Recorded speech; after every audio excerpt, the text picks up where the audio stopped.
এবার নরসিংদীর পশুর হাটের খবর জানাতে সেখান থেকে আমাদের সঙ্গে যুক্ত হচ্ছেন সহকর্মী নূরে আলম রনি। রনি, কিছুক্ষণ আগে আমরা ঢাকার হাটের খবর শুনছিলাম, বেচা বিক্রি তেমন একটি শুরু হয়নি, সবাই দেখে যাচ্ছেন আর কি।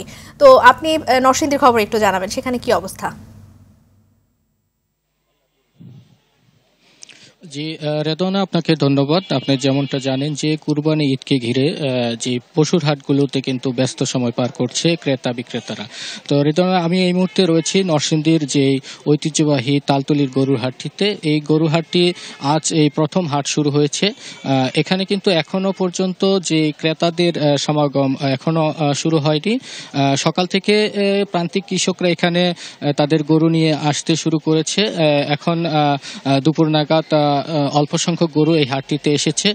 তবে আমরা যেমনটা জেনেছি যে বিকেল নাগাদের মধ্যে এই হাটটিতে পুরো দমে গরু এবং এখানে গরু ছাগল যে প্রাণীগুলো এখানে নিয়ে আসা হবে। তো এই হাটটি একটি ঐতিহ্যবাহী হাট। এখানে এই এলাকা এবং আশেপাশের এলাকা থেকে প্রান্তিক কৃষকরা এবং খামারিরা কিন্তু এখানে তারা গরু নিয়ে বেচা বিক্রি করে।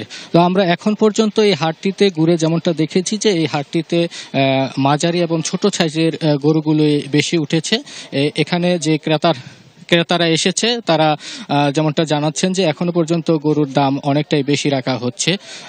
তো রেদনা, এখন বলা যায় যে বিকেল নাগাদ এই গরুর হাট জমতে শুরু করবে। এখন অল্প সংখ্যক গরু এই হাটটিতে উঠেছে। তো রেদনা, এই ছিল আমার কাছে নরসিংদীর যে ঐতিহ্যবাহী তালতলি গরুর হাট থেকে বেচা বিক্রির সর্বশেষ পরিস্থিতি। রনি, ধন্যবাদ আপনাকে।